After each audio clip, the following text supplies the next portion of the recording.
औरंगजेब अपने आप में सच है, क्या सच है? सच है अपने आप में, क्या सच है बताएंगे? औरंगजेब था नहीं था, औरंगजेब था नहीं था, तो फिर वो सच है नहीं।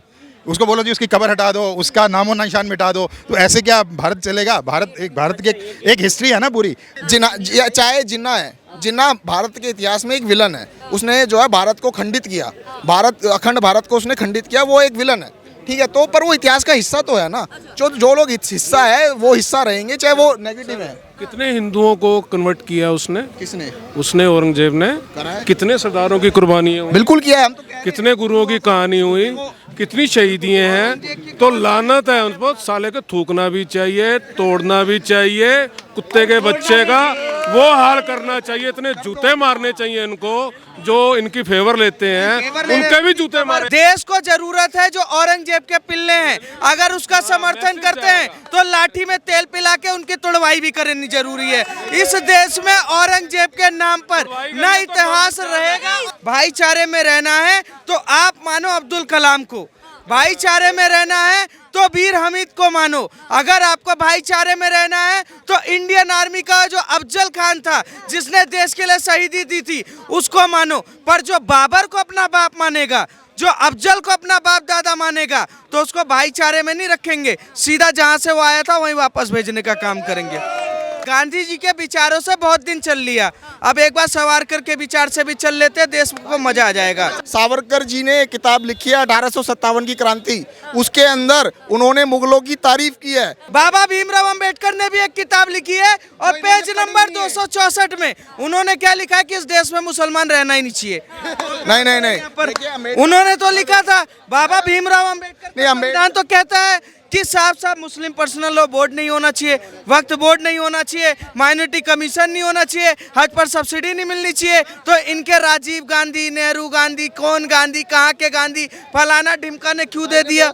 लेकिन औरंगजेब सच है, इस भारत का सच है, और उसके हिसाब से भारत चला भी है, ठीक है ना। क्या सच है, क्या उसमें सच है ये बताओ? वो औरंगजेब अपने आप में सच है, क्या सच है? सच है अपने आप में, क्या सच है बताएंगे? औरंगजेब था नहीं था, औरंगजेब था नहीं था, तो फिर वो सच है नहीं।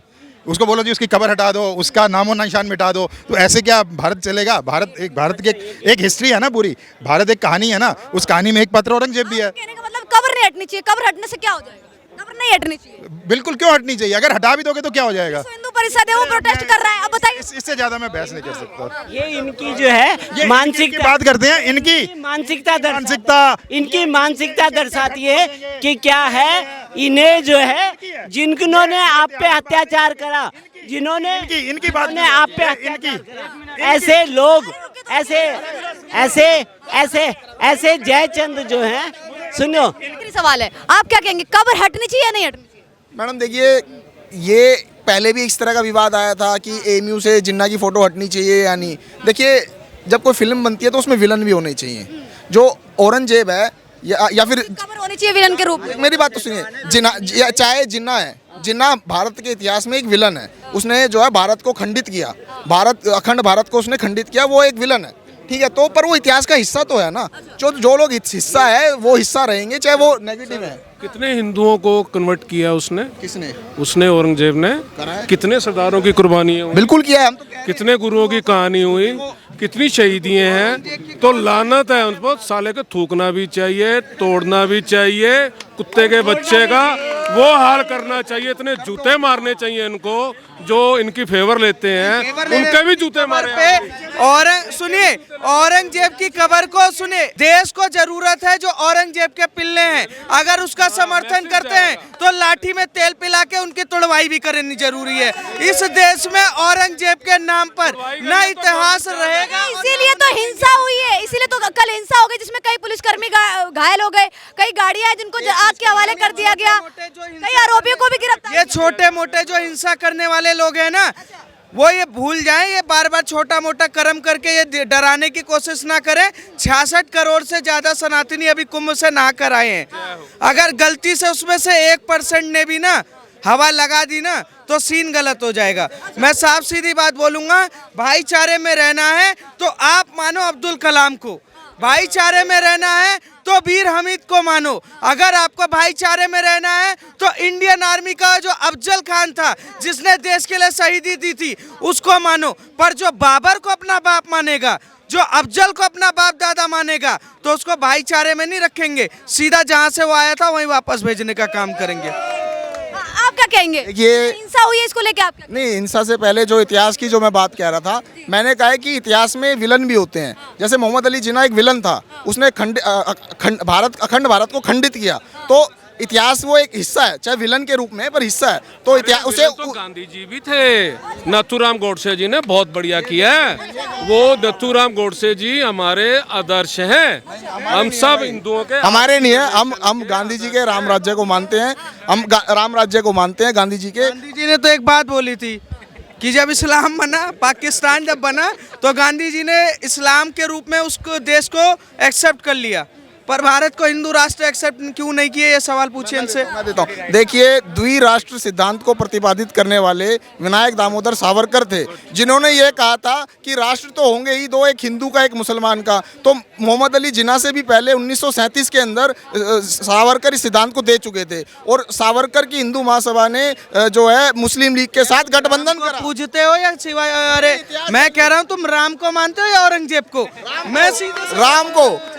गांधी जी के विचारों से बहुत दिन चल लिया, अब एक बार सावरकर के विचार से भी चल लेते, देश को मजा आ जाएगा। ठीक है, एक चीज ये सावरकर को कह रहे हैं, एक चीज कहूंगा, सावरकर जी ने एक किताब लिखी है 1857 की क्रांति, उसके अंदर उन्होंने मुगलों की तारीफ की है।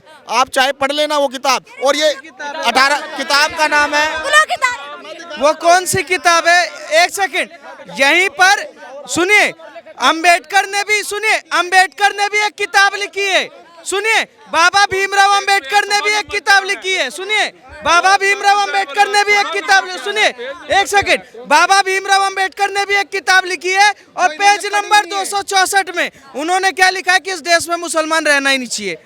नहीं, उन्होंने तो लिखा था, बाबा भीमराव अंबेडकर का संविधान तो कहता है कि साफ साफ मुस्लिम पर्सनल लॉ बोर्ड नहीं होना चाहिए, वक्त बोर्ड नहीं होना चाहिए, माइनॉरिटी कमीशन नहीं होना चाहिए, हज पर सब्सिडी नहीं मिलनी चाहिए। तो इनके राजीव गांधी, नेहरू गांधी, कौन गांधी, कहाँ के गांधी, फलाना ढिमका ने क्यों दे दिया? मैं इनसे एक सवाल पूछना चाहता हूँ, सोनिया गांधी के चरणों से ज्यादा अच्छा है भारत माता के चरण, उनको चूमना। पे आते हैं, हम नागपुर पे थे, हम हिस्ट्री में चले गए, नागपुर पे थे। अच्छा सवाल करते हैं, देवेंद्र फडणवीस ने कहा है कि एक पुलिसकर्मी था जिसपे कुल्हाड़ी से भी हमला किया गया हिंसा के दौरान। नहीं, जो ये कह रहे थे ना, इतिहास की बात कर रहे थे, सावरकर की बात कर रहे थे और उसकी बात कर रहे थे, तो मैं तो कह रहा हूँ आपके दर्शक खुद गूगल करके पढ़ लीजिए, मैं आपको दिखा दूंगा, जिसमें सावरकर ने मुगलों से गूगल कर रहे हैं। मैं इनकी जानकारी के लिए बता दूं, आने वाले टाइम में मुगल गूगल पे दिखेंगे नहीं, सीधी बात है, और इनसे कह दो,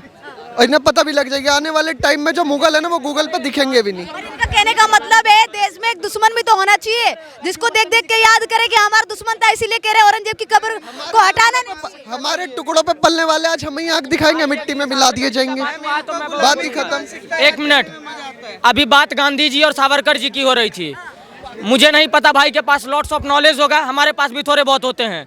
गांधी जी ने इस देश का पहला आतंकवादी शेख अब्दुल राशिद है, जाकर के सर्च कर लेना, जिन्होंने 1925 में बहुत सारे साधुओं का हत्या किया, और आज़ाद भारत का सबसे पहला आतंकवादी था शेख राशिद। उनको गांधी जी ने 1945 में ये पश्चिम बंगाल के एक भाषण में अपना भाई बताया था। जरा बता दीजिए, गांधी जी के देशभक्ति पर सवाल होगा। मुद्दे पे आते अब्दुल राशिद कल नागपुर में जो आज़ाद भारत का सबसे पहला आतंकवादी था। दूसरा बात, इन्होंने कहा कि वीर सावरकर जी ने माफीनामा लिखा तो उनको विलन बता दिया गया। पंडित नेहरू ने भी 3 बार माफीनामा लिखा।